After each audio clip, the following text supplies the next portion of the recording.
ಗೋಚರವಾದ ಬಕ್ಕೆಯನ್ನಿಟ್ಟು ಮುಕ್ತಿ ಪಡೆದು ಗರತಿ ಹೆಣ್ಣಾಗಿದ ನಾನು ನಿನ್ನಲ್ಲಿ ಬೇಡಿಕೊಳ್ಳುವುದು ಒಂದೇ ತಾಯಿ. ಈ ನನ್ನ ಮನೆತನ ನಂದ ಗೋಕುಲದಂತಿರುವ ಈ ನನ್ನ ಸಂಸಾರ ಸದಾ ಕಾಲ ನಗು ನಗುತ್ತಾಗಿರ್ಬೇಕನ್ನೋದೇ ನನ್ನ ಆಸೆ. ಕಡು ಬಡತನದಲ್ಲಿ ಬೆಂದು ಬಾಳಿದ ನಮಗೆ ಈಗ ನೆಮ್ಮದಿ ಸುಖ ಶಾಂತಿ ಸಿಗುವಂತೆ ಮಾಡಿದೀಯ ತಾಯಿ. ನಿನ್ನ ಮಹಿಮೆಯನ್ನು ಎಷ್ಟು ಹೊಗಳಿದ್ರು ಸಾಧಮ್ಮ. ಆದ್ರೆ ನಂದು ಒಂದೇ ಒಂದು ಕೊರತೆ ಇದೆ ತಾಯಿ. ಮದುವೆಯಾಗಿ 2 ವರ್ಷ ಕಾಲ ಗತಿಸಿದರೂ ಸಂತಾನ ಭಾಗ್ಯ ಸಿಗಲಿಲ್ಲ ನನಗೆ. ಆದಷ್ಟು ಬೇಗ ಪುತ್ರ ಸಂತಾನ ಭಾಗ್ಯ ಕೊಟ್ಟು ಈ ಮನೆಯಲ್ಲಿ ತೊಟ್ಟಲು ತೂಗುವಂತೆ ಕರುಣಿಸು ತಾಯಿ, ಕರುಣಿಸು.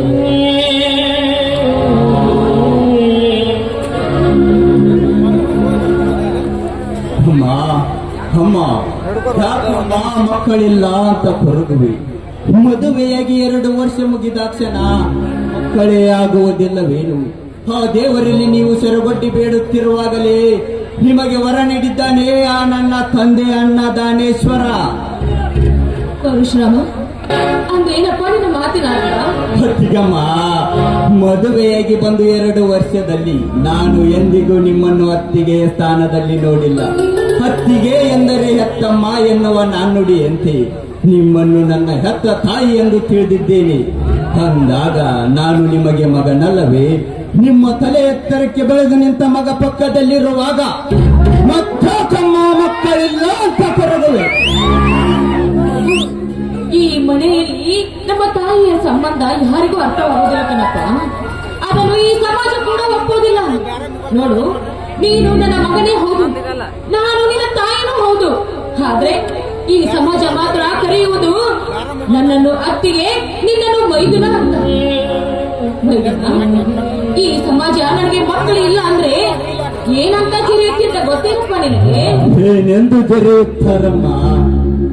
ಮಕ್ಕಳಾಗದೆ ಇರುವ ಬಂಜೆ ಅಂತ ಕರೆಯುತ್ತದೆ ಈ ನಿನ್ನ ಸಮಾಜ. ಸಮಾಜ ಅಮ್ಮ, ಈ ಜಗದ ಜನತೆಯ ಬಗ್ಗೆ ನೀನೇಕೆ ತಲೆ ಕೆಡಿಸಿಕೊಳ್ಳುವೆ ತಾಯಿ? ಈ ಸಮಾಜದ ಜನ ಯಾರನ್ನು ಬಿಡುವುದಿಲ್ಲ, ಯಾವ ವಿಚಾರವನ್ನು ಸಹಿಸುವುದಿಲ್ಲ. ಅಂದಾಗ ನೀನ್ಯಾಕಮ್ಮ ಮಾಡುವೆವನ ಚಿಂತೆಯನ್ನು? ನೀನೇನು ಹೇಳಿದ್ರು ನನ್ನ ಮನಸ್ಸಿಗೆ ಸಮಾಧಾನ ಅನ್ನೋದಿಲ್ಲ. ನೋಡು, ನನ್ನ ಚಿಂತೆ ದೂರ ಆಗ್ಬೇಕಾದ್ರೆ ನನಗೆ ಸಂತಾನ ಭಾಗ್ಯ ಸಿಗ್ಲೇಬೇಕು. ಸದಾ ಕಾಲ ಆ ದೇವರ ಹತ್ರ ಬೇಡ್ಕೊಳ್ಳೋದು ಒಂದೇ ಅಪ್ಪ. ಈ ಮನೆಗೆ ನಾನು ಸೊಸೆಯಾಗಿ ಕಾಲಿಟ್ಟಾಗಿದ್ರ ನಾನು ಏನೇನೋ ಆಸೆ, ಎಷ್ಟೆಷ್ಟೋ ಆಕಾಂಕ್ಷೆಗಳನ್ನು ಕಟ್ಟಿಕೊಂಡು ಆಮೇಶಗಳನ್ನು ಪಗಲಲ್ಲಿ ಗಂಟು ಕೊಟ್ಟುಕೊಂಡು ಈ ಮನೆಗೆ ಬಂದಿದ್ದೇನಪ್ಪ. ಅದರಲ್ಲಿ ಇರುವುದು ಒಂದೇ ಒಂದು ಆಸೆ, ನನಗೆ ಮಕ್ಕಳ ಫಲ ಬೇಕು ಅನ್ನೋದು ಒಂದೇ ನನ್ನ ಆಸೆ. ಆ ಕನಸು ಎಲ್ಲಿ ನನ್ನ ಸಾಗದೆ ಹಾಗೆ ಉಳಿದು ಬಿಡುತ್ತದೆ ಅನ್ನೋದೇ ನನ್ನ ಹಾಗೂ ಈ ನಿನ್ನ ಅತ್ತಿಗೆಯ ಚಿಂತೆ. ಸಾಗರದಲ್ಲಿ ಉಳಿದಿದ್ದೇವಪ್ಪ ನಿಮ್ಮ ಅಣ್ಣ ನಾನು. ಹೋಗಲಿ ಬಿಡಮ್ಮ, ಬೇಡುವ ಧರ್ಮ ನಮ್ಮದು, ಕೊಡುವ ಕರ್ತವ್ಯ ಅವನದಲ್ಲವೇ? ಎಲ್ಲವೂ ಒಳ್ಳೆಯದಾಗುತ್ತದೆ, ಅದರ ಬಗ್ಗೆ ಚಿಂತಿಸದಿರಿ. ಅಣ್ಣ ಇನ್ನೂ ಬಂದಿಲ್ಲವೇ? ನಿಮ್ಮ ಅಣ್ಣ ಇನ್ನೂ ಬಂದಿಲ್ಲ. ಪೂಜೆನೂ ಮುಗಿದಿದೆ, ಅಡಿಗೆಗೂ ಸಿದ್ಧತೆ ಆಗಿದೆ. ಮನೆಯಲ್ಲಿ ನೀರಿಲ್ಲ, ನಾನು ಹೋಗಿ ನೀರು ತರ್ತೇನೆ. ಅಷ್ಟರೊಳಗೆ ನಿಮ್ಮ ಅಣ್ಣ ಬರ್ತಾರೆ, ಇಬ್ರು ಕೂಡಿ ಊಟ ಮಾಡೋರಂತೆ. ಸರಿನಪ್ಪ? ನಾನು ಇರ್ತಲ್ಲ? ಬೇಡಮ್ಮ ಬೇಡ.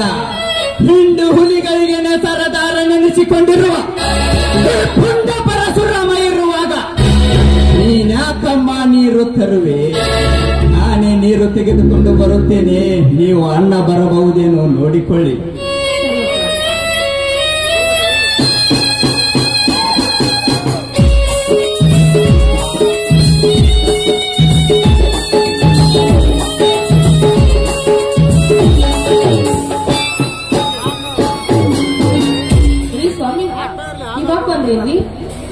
ಹೌದು ಸುಶೀಲ, ನಾನು ಆಗಲೇ ಬಂದೆ.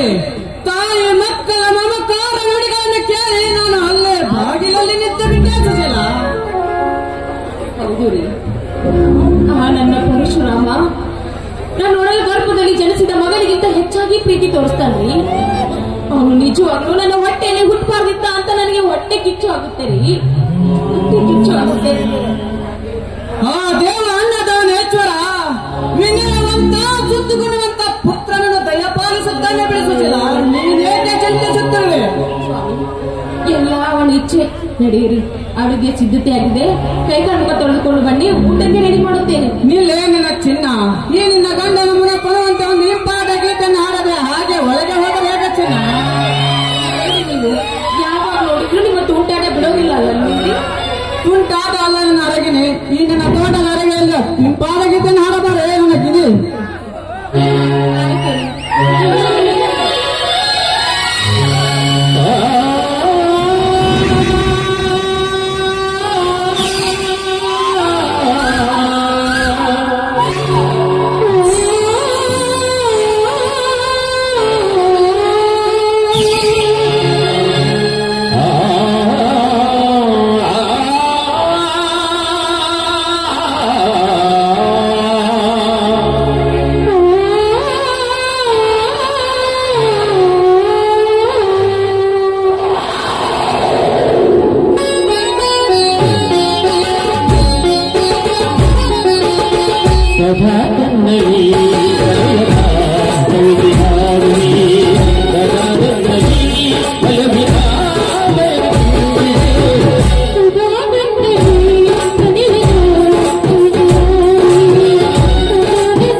ಕಮಲಗಳಂತೆ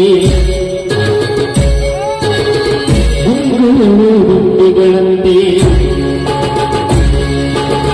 ಕಮಲಗಳಂತೆ ಗುಂಡಿಗಳಂತೆ ಆಶಿಕವು ಶಕ್ತಿಗಳಂತೆ ನೀರಗಳು ಹೂವಿನಂತೆ ಆಶಿಕವು ಶಕ್ತಿಗಳಂತೆ ನೀರಗಳು ಹೂವಿನಂತೆ ನಡೆಯುತ್ತಿರುವ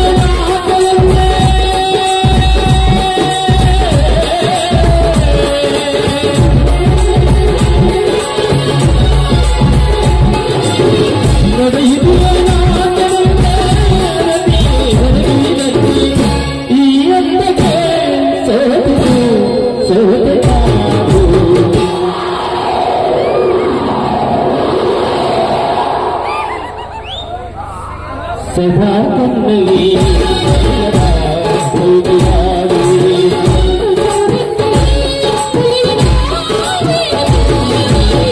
ಸದಾ ಕಣ್ಣಲ್ಲಿ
ಇಲ್ಲಿಗೆ ಹೋಗಿ 3 ದಿನಗಳಾಯಿತು.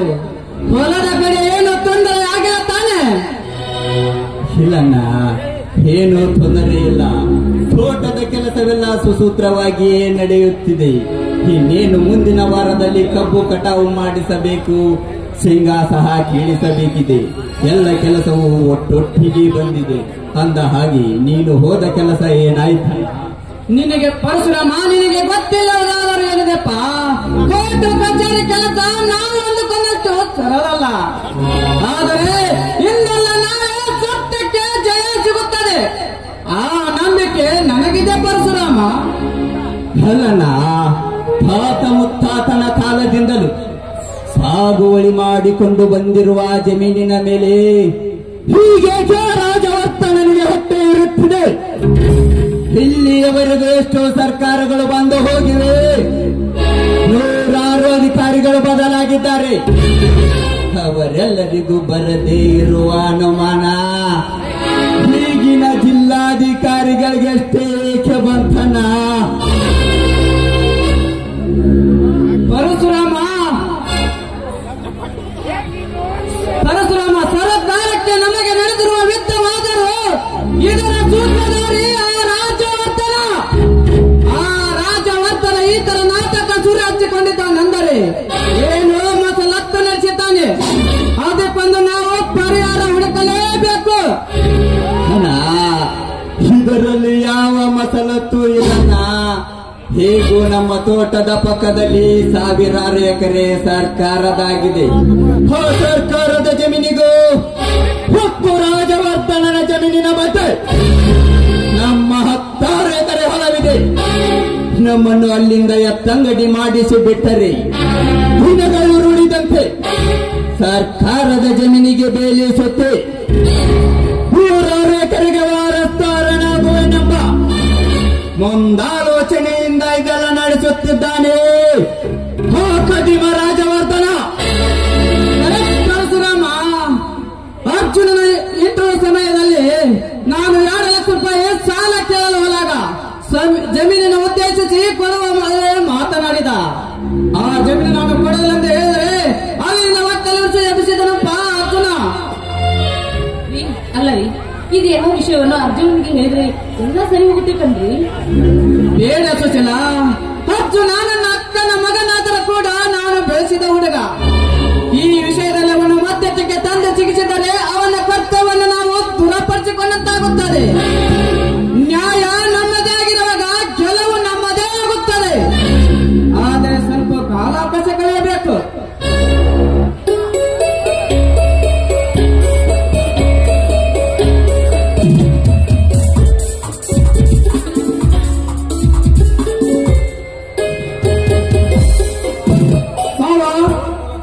ಅಕ್ಕ, ಚೆನ್ನಾಗಿದ್ದೀರಾ? ಏನು ಪರಶುರಾಮ್, ಕ್ಷೇಮವೇ? ನಾವು ಚೆನ್ನಾಗಿದೆ ಅರ್ಜುನ, ನೀನು ಚೆನ್ನಾಗಿದೆ. ಹೇಗೆ ನಡೆದಿದೆ ನಿನ್ನ ಕೆಲಸ? ಮಾವ, ಹೆತ್ತವರು ತೀರಿಕೊಂಡ ನಂತರ ಬೀದಿ ಪಾಲಾಗದೆ ಬೆಳೆದಿದ್ದು, ಸತ್ತವೇ ಉಸಿರೆಂದು ನ್ಯಾಯವೇ ಬದುಕೆಂದು ಬಾಳುತ್ತಿರುವ ಈ ಆದರ್ಶ ರೈತನ ನೆರವಿನಲ್ಲಿ ಅಲ್ಲವೇ? ಅಂದಾಗ ಹೆತ್ತ ತಾಯಿಯಂತೆ ಕೈ ತುತ್ತು ಉರಿಸಿ ಹೊರ ಹುಟ್ಟಿದವರಿಗಿಂತ ಮಿಗಿಲಾಗಿ ಸ್ನೇಹ ಬೆಳೆಸಿಕೊಟ್ಟ ಈ ಧರ್ಮದ ಮನೆಯಲ್ಲಿ ಬೆಳೆದ ನನಗೆ ನನ್ನ ಕರ್ತವ್ಯದಲ್ಲಿ ಯಾವ ಚ್ಯುತಿ ಬಾರದಂತೆ ವಜ್ರ ಕವಚದಂತೆ ನಿಮ್ಮ ಆಶೀರ್ವಾದ ಇರುವಾಗ ನನ್ನ ಕೆಲಸದಲ್ಲಿ ಯಾವ ತೊಂದರೆ ಇಲ್ಲ ಮಾವ. ಅದೆಲ್ಲ ನಿನ್ನ ದೊಡ್ಡ ಗುಣ ಬಿಡಪ್ಪ. ಮೊನ್ನೆ ಫೋನ್ ಮಾಡಿದಾಗ ಟ್ರಾನ್ಸ್ಫರ್ ಆಗೋ ವಿಷಯ ಮಾತನಾಡಿದ್ರಲ್ಲ, ಮತ್ತೆ ಎಲ್ಲಿಗಾದ್ರೂ ಟ್ರಾನ್ಸ್ಫರ್ ಮಾಡಿದ್ರೆ ಅರ್ಜುನ? ಮಾವ, ಬರೀ ಹೋಟೆಲ್ ಊಟ ತಿಂದು ಹೊಟ್ಟೆ ಕೆಡಿಸಿಕೊಳ್ಳುವುದು ಬೇಡ, ಈ ದುಷ್ಟರ ಸಂಘದಿಂದ ನೆಮ್ಮದಿಯನ್ನು ಕಳೆದುಕೊಳ್ಳುವುದು ಬೇಡ ಅಂತ ಈ ಧರ್ಮವಂತನ ನೆರಳಿನಲ್ಲಿ ಈ ಧರ್ಮ ದೇವತೆಯ ಕೈ ತುತ್ತು ತಿನ್ನಲೆಂದು ಇದೇ ಊರಿಗೆ ವರ್ಗಾವಣೆ ಮಾಡಿ ಕಳಿಸಿದ್ದಾರೆ ಮಾವ. ಕಂಗ್ರಾಚುಲೇಷನ್ ಅರ್ಜುನ್. ಅಂತೂ ಕೂಡಿ ಬೆಳೆದವರ ಜೊತೆಗೆ ಡ್ಯೂಟಿ ಮಾಡುವ ಅವಕಾಶ ದೊರೆಯುತ್ತಲ್ಲವೇ? ತುಂಬಾ ಸಂತೋಷ. ಎಲ್ಲ ನಮ್ಮ ಮಾವನವರ ಆಶೀರ್ವಾದದ ಫಲ. ಮಾವ, ನನಗೆ ಆಶೀರ್ವಾದ ಮಾಡಿ. ದೇವ ಅನ್ನದ ನೇಚಾರ ಒಳ್ಳೆಯವರಿಗೆ ಒಳ್ಳೆಯದೇ ಮಾಡುತ್ತದೆ.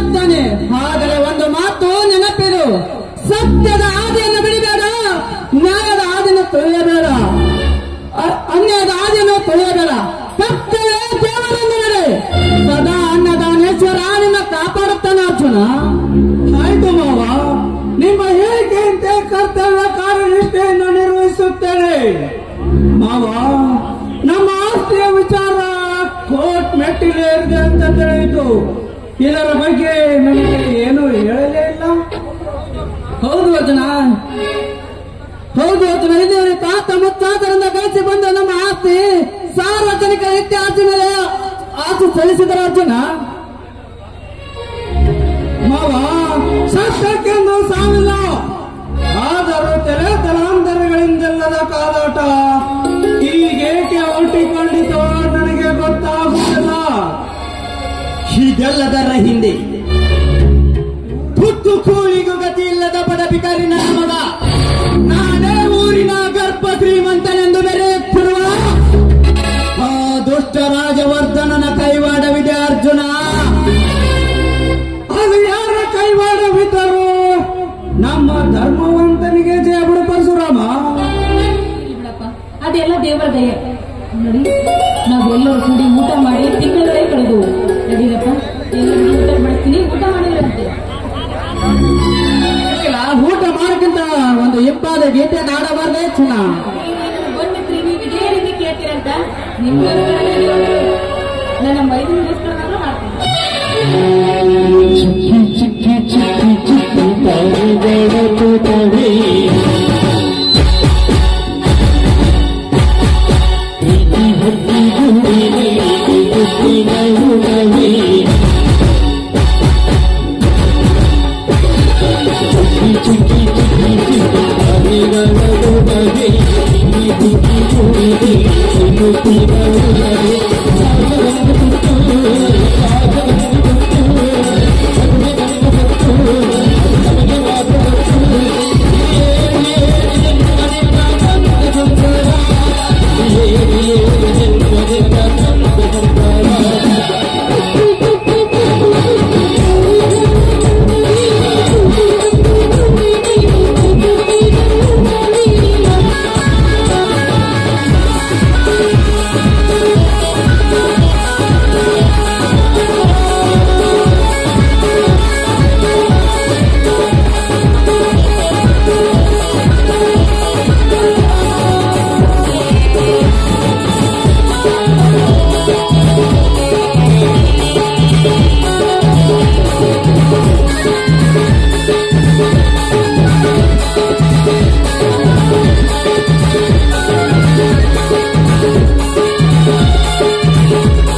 ತಲೆಕೆಡಿಸಿಕೊಂಡಿದ್ದಾನೆ ಆ ರಾಜವರ್ಧನ. ಅಂದರೆ ಇದರ ಹಿಂದೆ ಯಾವುದೋ ಒಂದು ದೊಡ್ಡ ಹಿನ್ನೆಲೆ ಇರಬೇಕನ್ನಿಸುತ್ತದೆ. ಇದರ ಬಗ್ಗೆ ನಿಮಗೆ ಗೊತ್ತಿದ್ದರೆ ಹೇಳಿ ಮಾವ. ಅರ್ಜುನ, ಹೆಚ್ಚಿದ ಈ ವಿಷಯದಲ್ಲಿ ನನ್ನ ಮನಸ್ಸಿನಲ್ಲಿ ಒಂದು ವಿಷಯ ಕಾಡುತ್ತದೆ. ಅದನ್ನು ಹೇಗೆ ಹೇಳಬೇಕೆಂದು ನನಗೆ ಅರ್ಥವಾಗುತ್ತಿಲ್ಲ ಅರ್ಜುನ, ಅರ್ಥವಾಗುತ್ತಿಲ್ಲ ಮಾವ. ಅದು ಏನೇ ಇರಲಿ ನಿರ್ಭಯವಾಗಿ ನನ್ನ ಹತ್ತಿರ ಹೇಳಿಕೊಳ್ಳಿ. ಧರ್ಮದ ದಾರಿಯಲ್ಲಿ ಕಾನೂನಿನ ಪರಿಪಾಲನೆ ಮಾಡುತ್ತಿರುವ ಈ ನಿಮ್ಮ ಹಳೆಯನ ಹತ್ತಿರ ಹೇಳಿಕೊಳ್ಳುವುದಕ್ಕೆ ಸಂಕೋಚ ಬೇಡ ಮಾವ. ಅರ್ಜುನ, ಹೆಚ್ಚಿಗೆ ನಾನು ರಾತ್ರಿ ಮಲಗಿದಾಗ ನಮ್ಮ ಹೊಲದಲ್ಲಿರುವ ಬನ್ನಿ ಮರದ ಹತ್ತಿರ ರಾಜ ಮಹಾರಾಜರ ಸ್ವೀಕರಿತ ನಿಧಿ ಕನಕ ಕಾಣುತ್ತದೆ. ಆ ಮಹಾತಾಯಿ ಬಂದು ಸ್ವೀಕರಿಸಿರುತ್ತಾಳೆ.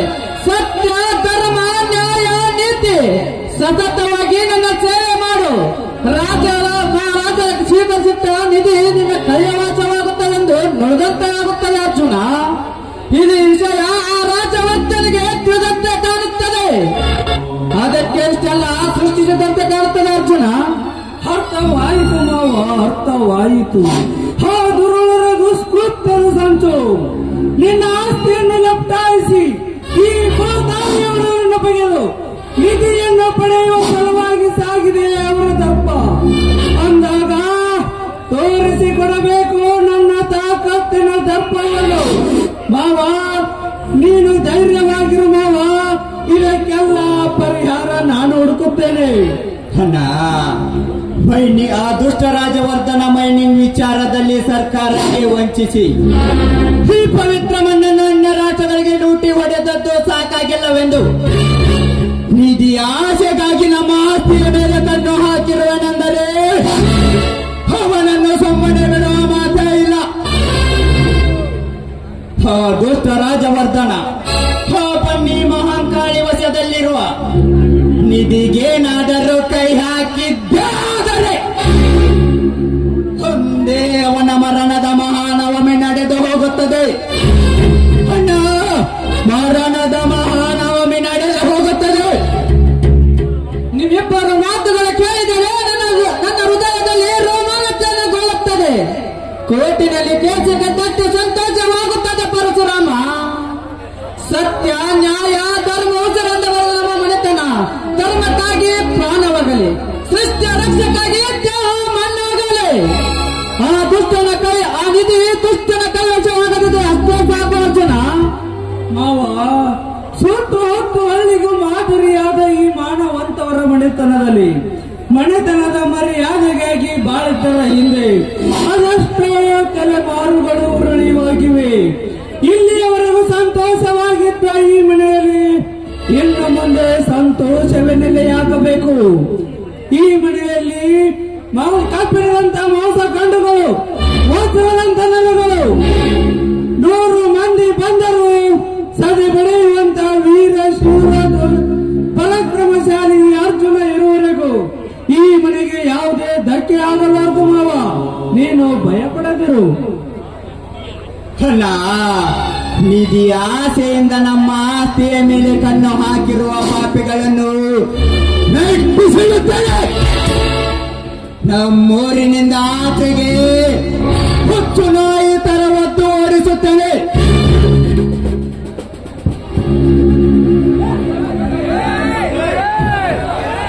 ಶ್ರೀಮಂತಿಕೆ ದರ್ಪದಿಂದ ಮೆರೆಯುತ್ತಿರುವ ದುಷ್ಟ ಶಕ್ತಿಗಳನ್ನು ಸುಟ್ಟು ಹಾಕಿ ಅವರ ವಿರುದ್ಧ ಸಿಂಹ ಸ್ವಪ್ನವಾಗಿ ಗರ್ಜಿಸಿ ನ್ಯಾಯ ತೆಗೆದುಕೊಂಡು ಬರುತ್ತಾನೆ ಈ ನಿನ್ನ ಸಹೋದರ ಅರ್ಜುನ.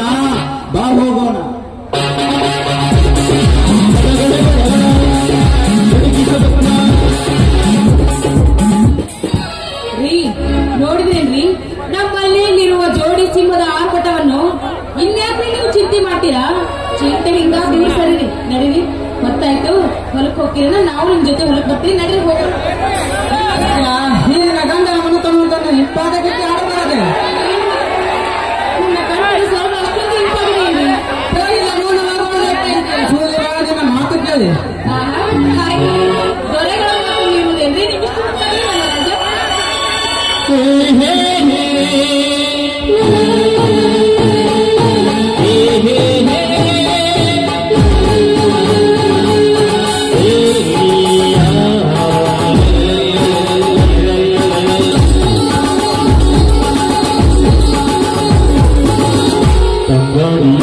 ತಂಗಾಡಿ